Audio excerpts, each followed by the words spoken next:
안녕하세요. 주말의 시작을 함께합니다. 스포츠24 류지현입니다. 축구 팬들에게 꿈의 맞대결로 불리죠. 레알 마드리드와 바르셀로나의 경기. 레알 마드리드가 먼저 웃었습니다. 초호와 군단 간의 격돌답게 양팀 내노라 하는 최고 스타들을 모두 출전시켜서 팬들의 눈을 즐겁게 했는데요. 시즌 첫 엘클라시코 지난 빅매치 하이라이트로 준비했습니다. 함께 하시죠. 바르셀로나와 레알 마드리드와의 라이벌전에서 레알이 짜릿한 역전승을 기록했습니다. 원정팀 바르셀로나는 전반 4분 만에 네이마르가 선취골을 뽑아냈습니다.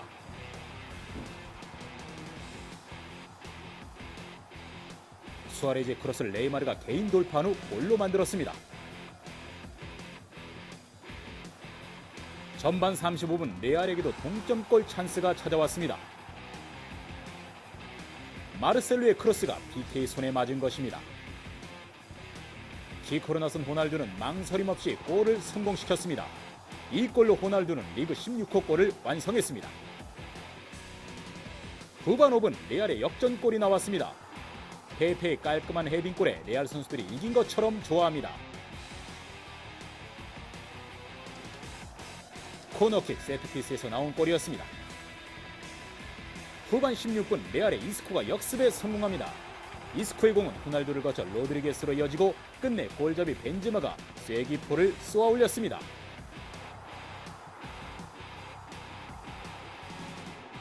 (3대1로) 달아난 레알은 수비 자원을 연달아 투입하며 점수차를 지켜냈습니다.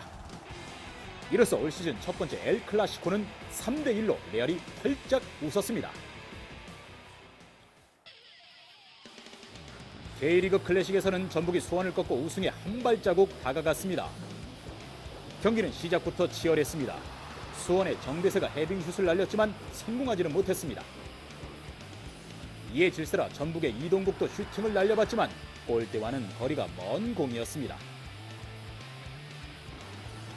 전반 막판 김남일이 역습 과정에서 오른발 슈팅을 때렸지만 크로스바 오른쪽 상단을 맞고 공이 벗어났습니다. 김남일이 코너킥을 주장하지만 받아들여지지 않습니다. 전북의 이동국이 들것에 실려나갑니다. 수원 수비수 민상기와 몸싸움 끝에 쓰러진 이동국은 올 시즌 잔여 경기 출전이 힘들어졌습니다. 이동국 대신 이승기가 나섰습니다. 후반 16분 수원의 김두현의 슛이 골대를 훌쩍 넘어갑니다. 후반 25분 전북에게 기회가 왔습니다. 골 경합 끝에 프리킥을 얻게 된 전북. 레오나르도의 프리킥을 정성용이 1차로 막은 공을 김남일이 역전골로 만들었습니다. 정성용이 막은 공이 김남일 앞에 떨어지자 그대로 골로 연결한 것입니다. 수원도 막판 공격을 이어나갔지만 아쉽게 실패로 돌아갔습니다.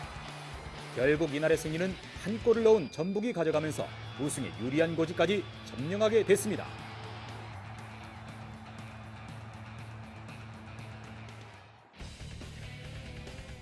전남이 인천의 벽을 넘지 못하며 상위리그 진출의 꿈을 끝내 이루지 못했습니다.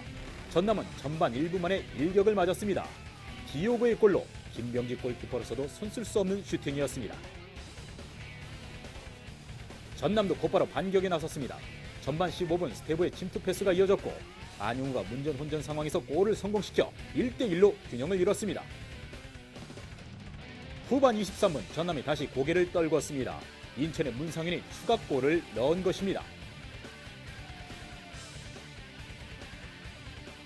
문상윤은 이천수의 도움을 받아 문전에서 당황하지 않고 골을 만들어냈습니다. 후반 34분 인천의 진성욱이 골키퍼 김병지를 제치고 빈 골문을 향해 쐐기골을 집어넣었습니다. 하지만 전남은 포기하지 않았습니다. 후반 42분 코니가 뒤늦게 만회골을 넣은 데 이어 추가 시간 코니가 동점골을 넣었지만 상위리그 진출에는 실패했습니다. 결국 전남은 3년 연속 하이리그 행을 확정지었습니다.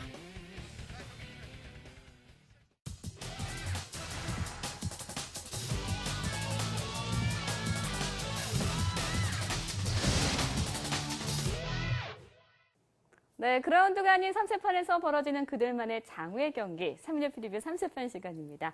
오늘 3세판 선수로는 허재원, 최용석 기자 모셨습니다. 안녕하세요, 두 분. 네, 안녕하세요. 네, 안녕하세요. 네, 반갑습니다. 네. 네, 올가을 프로야구계에는 감독 교체 대란이라고 불러도 될 정도로 많은 감독이 바뀌었습니다. 그중에서도 지난 25일이었죠. 김성근 감독의 한화행 YTN이 단독으로 보도를 해드렸는데 허재원 기자 그 중심에 있었어요. 소식 어떻게 접하셨어요? 네, 일단 뭐 저는 축구 담당인데 어쩌다 보니까 야구 쪽에 가장 큰 기사를 단독 보도를 하게 됐는데 뭐 취재원은 일단 보호를 좀 해줘야 하는 상황이니까 자세히 말씀드리기는 뭐하고요.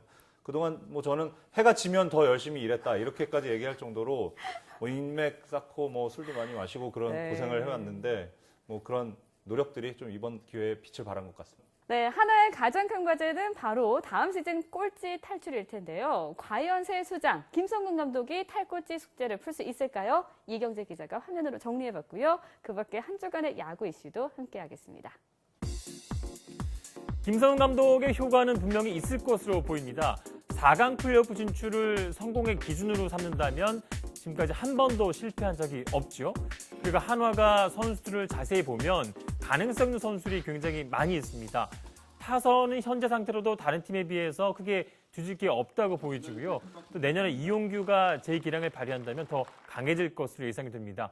김성훈 감독이 특히 투수 조련의 일가견이 있기 때문에 이태양이라든가 유창식, 김형민, 최영환 등 20대 싱싱한 투수들이 내년에는 아마도 개인의 노력 여하에 따라서 많이 좀 달라질 것으로 예상이 됩니다. 김성훈 감독이 취임사에서 못 다룬 선수는 함께하지 못한다라고 이미 얘기를 했잖아요.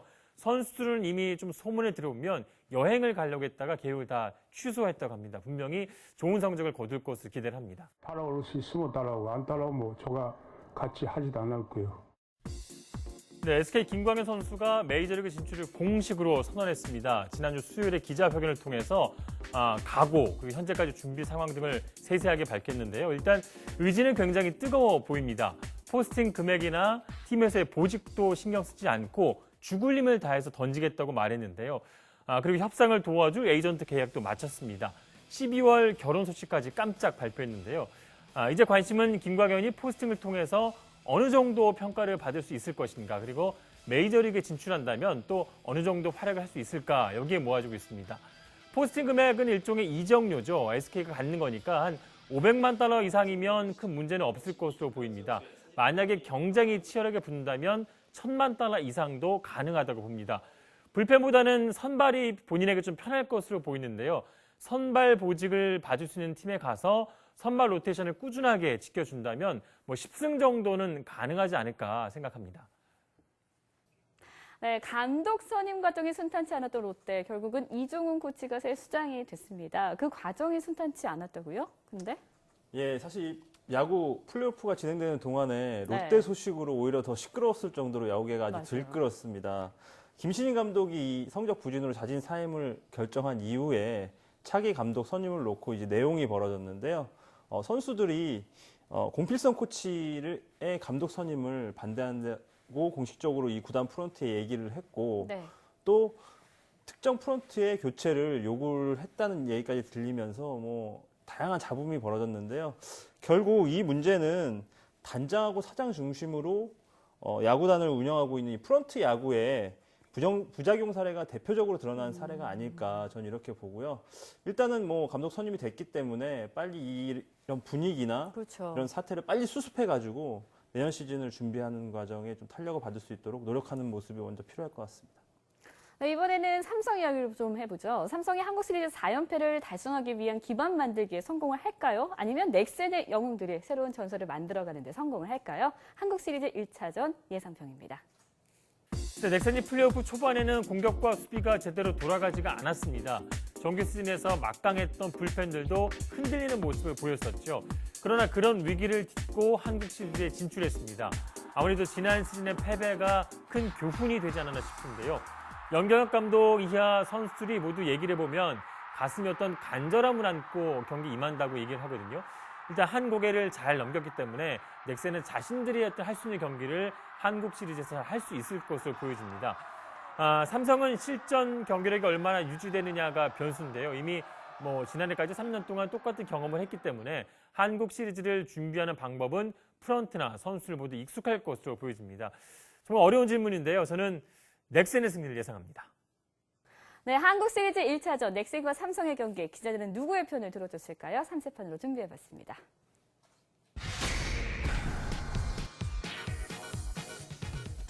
네, LG를 잡은 넥센의 기세 만만치 않습니다. 이경재, 이원만 기자, 감 잡은 넥센의 물오른 경기력을 칭찬하면서 넥센의 우세를 점쳐주셨고요. 안승호 기자만이 삼성이 안방에서 편안하게 승리를 가져갈 거라고 해주셨네요.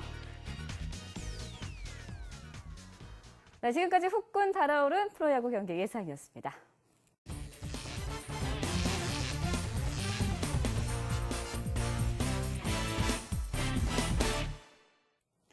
네, 축구 3세판 시간입니다. 내일 서울과 전북이 스플릿 라운드 첫 경기에서 맞습니다. 허재원 기자, 이번 경기의 중요성 얼마나 중요한 거예요? 네, 이제 각 구단이 5경기씩을 남겨놓고 있습니다. 네. 그런 상황에서 전북은 최대한 빨리 우승을 확정짓고 싶어하고 서울은 3위까지 주어지는 아시아 챔스리그 출전권을 따기 위해서 매경기 사활을 걸고 있는 상황입니다.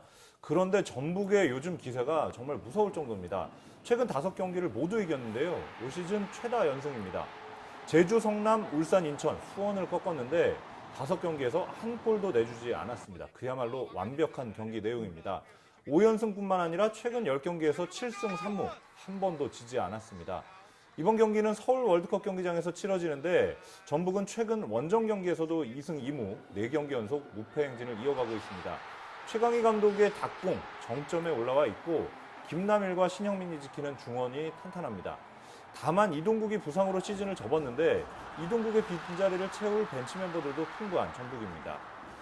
최근 10경기에서 지지 않은 팀이 전북이라면 이런 전북에 지지 않는 팀이 서울입니다. 서울은 최근 전북을 상대로 2승 3무, 6경기 연속 무패를 이어가고 있죠. 서울 홈에서는 더욱 강합니다. 4승 2무로 절대 우세입니다. 올 시즌 역시 전북이 유일하게 꺾지 못한 팀이 서울입니다. 전 구단 상대 승리를 달성하지 못한다면 우승을 해도 뒷맛이 개운치가 않겠죠.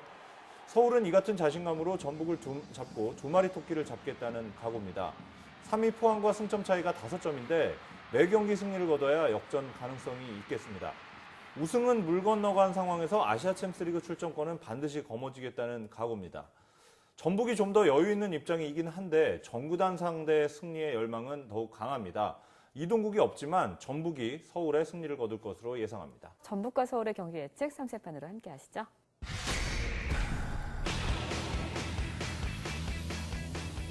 네, 앞서 말한 것처럼 허재원 기자는 이동국 없어도 강한 전북의 편을 들어줬고요. 최용석 기자, 상한벌 우승 세러머니는 없다라면서 우충원 기자는 전북이 서울을 지키는 축구에는 약하다라면서 무승부라는 예상해 주셨네요. 네, 근데 3세판에서 최용석 기자 무승부를 예측해 주셨어요. 네. 이유 한번 듣고 싶어요. 일단 이제 우충원 기자랑 좀 비슷한 의견인데 서울이 이번 시즌에 3백을 가동하면서 굉장히 수비적으로 탄탄한 그 조직력을 운영을 하고 있어요. 전북이 막강한 공격력을 갖고 있지만 이번 경기가 서울 안방에서 열리고 또 서울이 수비적으로 전술적으로 잘 준비를 한다 그러면 골을 아마 넣기가 쉽지 않을 거고 아마 한 골 내지 뭐 2골 이 정도에서 승부가 날 거라고 보기 때문에 저는 뭐 치고받는 경기가 될 거다 이렇게 보고 있습니다. 네, 무승부 예측 전문 기자. 네. 최용석 기자의 평이었고요. 유럽 챔피언스 상황도 살펴보도록 하겠습니다. 오는 수요일입니다. 독일의 레버쿠젠이 16강에 올라가는 길목에서 러시아의 제니트를 만난다고요? 네. 지금 레버쿠젠이 조 1위에 올라 있습니다. 네. 이번 경기에서 승리하면 16강에 진출하는 유리한 고지를 밟을 수 있는데요. 하지만 이 제니트가 홈에서 굉장히 강한 팀이기 때문에 쉽지 않은 경기가 예상이 됩니다. 제니트는 챔피언스리그 조별리그 2차전 AS 모나코와의 홈 경기에서 0대0으로 비긴 전력을 갖고 있습니다. 이 AS 모나코가 공격력만 따지면 레버쿠젠보다 못하지 않기 때문에 제니트를 상대로 고전했다고 볼 수 있습니다. 그렇기 때문에 레버쿠젠도 비슷한 페이스로 경기를 할 가능성이 있다는 얘기인데요. 레버쿠젠은 승점 1만 챙겨도 나쁘지 않습니다. 때문에 공격 일변도로 플레이하지 않을 가능성이 크다고 저는 그 부분에 주목을 하고 있고요. 네. 손흥민 선수 같은 경우 주중 컵 대회에서 수비수의 거친 플레이에 흥분해서 퇴장을 당했습니다. 하지만 UEFA 챔피언스리그 출전은 가능할 수도 있습니다. 독일 축구협회에서 추가 징계를 내리느냐 내리지 않느냐에 따라서 달라질 전망인데요. 손흥민 선수는 이번 시즌 챔피언스리그 32강 조별리그에서 1골 1도움을 기록하고 있습니다. 플레이오프까지 포함하면 3골 1도움인데요. 챔피언스리그 경기에서 강세를 보이고 있는 손흥민 선수가 러시아에 가서 득점포를 가동하면 레버쿠젠이 조금 더 좋은 결과를 가져갈 수도 있다고 봅니다. 두 분의 기자는요, 손흥민의 퇴장에 대해서 어떻게 생각하는지 궁금합니다. 좀 경솔했다, 아니면 아니다, 그래도 승부근소를 보여준 거다, 어떻게 평가하세요? 저 같은 경우에는 이제 이 손흥민 선수가 독일에서 굉장히 오래 생활하면서 혼자 지냈잖아요. 근데 그런 선수가 지금 레버쿠젠이라는 좋은 팀에 가서 주전으로 활약하기 전까지 엄청난 경쟁하고 이 수비수들의 이 집중 견제를 뚫고 거기까지 성장한 거거든요. 그 과정을 가기 위해서는 손흥민 선수가 얼마나 그 중간에 어려운 과정을 겪으면서 스스로 그렇게 준비를 했기 때문에 가능했다고 보고 있거든요. 그러니까 그런 근성이나 이런 게 이 경기에도 묻어나온 거 아닌가. 저는 나쁘게만 보지 않습니다. 네. 그 경기를 보면 정말 많이 괴롭힙니다. 수비수들이 4부 리그 팀인데 네. 개인 능력으로 손흥민 선수를 막을 수 없기 때문에 정말 잡아당기고 꼬집고 뭐 엄청나게 괴롭히는데 그 퇴장 장면만 보면 손흥민 네. 선수가 상대 다리를 그냥 걷어차요. 심판 앞에서. 그런 점에 있어서는 저는 이제는 손흥민 선수가 유럽 거의 최고 등급의 선수, 최고 등급의 스타가 됐다고 보기 때문에 네. 앞으로도 이렇게 괴롭힘을 당하는 일이 굉장히 많을 거거든요. 그러니까 좀 자신의 감정을 추스르는 그런 요령을 좀 더 익혔으면 좋겠다는 아쉬움이 듭니다. 네, 아무 큰 선수가 되기 위해서 또 이런 과정이 있지 않나 싶습니다. 네, 유럽 챔피언스리그 손흥민의 레버쿠젠과 러시아의 제니트의 경기 예상 3세판으로 함께 하시죠.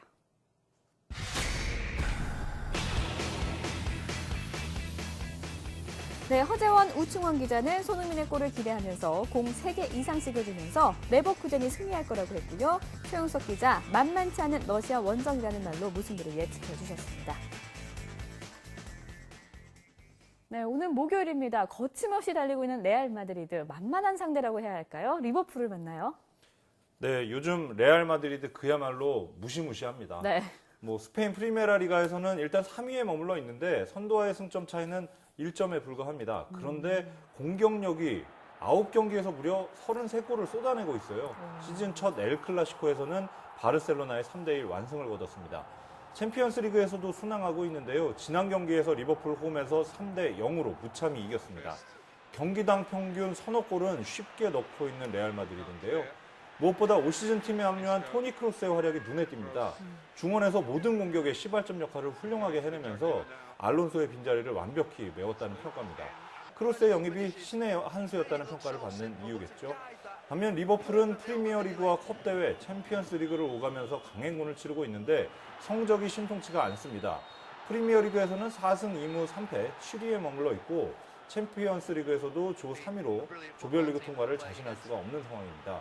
무엇보다 바르셀로나로 떠난 골잡이 수아레스의 공백이 너무 큰데요.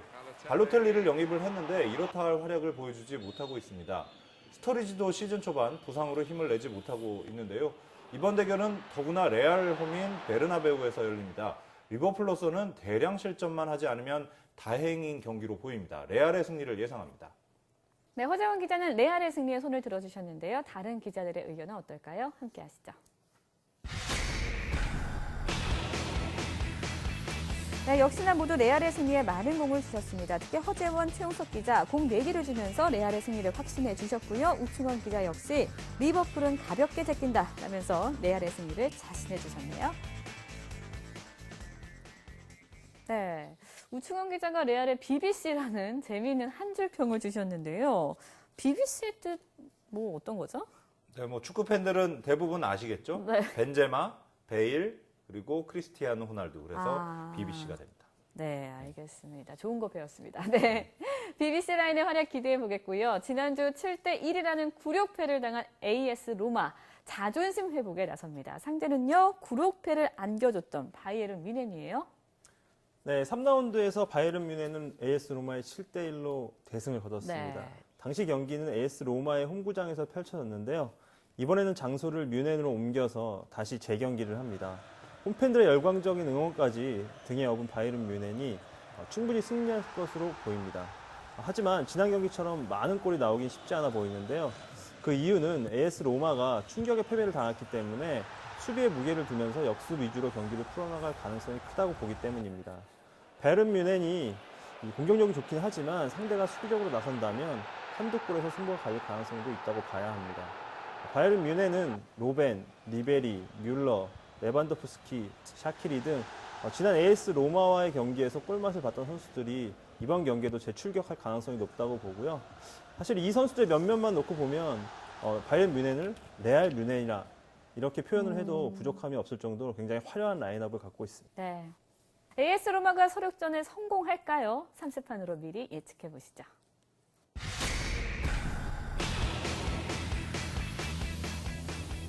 네, 3세판에서는 AS 로마가 서력전에 실패한다는 의견입니다. 3명의 기자가 약속이라도 한 듯 AS 로마의 1차전 대망신의 추억을 언급하면서 바이에른 뮌헨 승리에 공 3개 이상씩을 주셨네요. 네, 일단 분위기는 바이에른 뮌헨 쪽으로 흘러가고 있습니다. 하지만 길고 짧은 거 대봐야지 알고요. 축구공은 굴러갑니다. 계속해서 지난주 3세판 예측 결과입니다. 너무 뻔한 경기라는 함정에 3명의 기자가 모두 낚였습니다. 레알은 바르셀로나를 가볍게 제꼈고요. 힘 빠진 맨유는 첼시를 상대로 무승부를 거뒀습니다. 독일 프로축구 1, 2위의 싸움은 단 한 점도 못 내면서 맥 빠진 경기를 펼쳤습니다. 그나마 전북이 승리해서 기자들의 체면을 살려줬습니다. LG의 출발이 좋았습니다. 준 플레이오프 1차전에서 이기더니 플레이오프까지 무사히 진출했습니다. 안승호, 이엄만 LG 연합팀이 맞추는 기쁨을 누렸습니다. 하지만 안승호, 이엄만 연합팀은 거기까지였습니다. 한국 시리즈 진출팀은 이경재 기자만 맞춰주셨네요.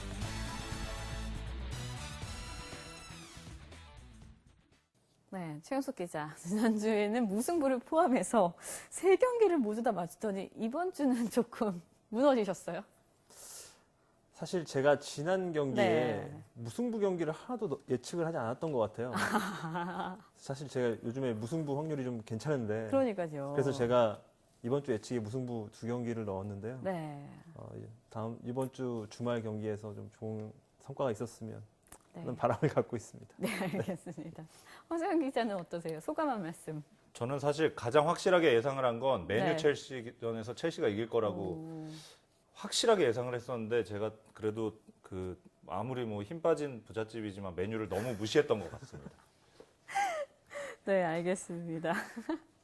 네, 기자들이 치열한 한 주평 싸움입니다. 3년 프리뷰 3세판 다음 주도 계속됩니다. 기대해 주세요.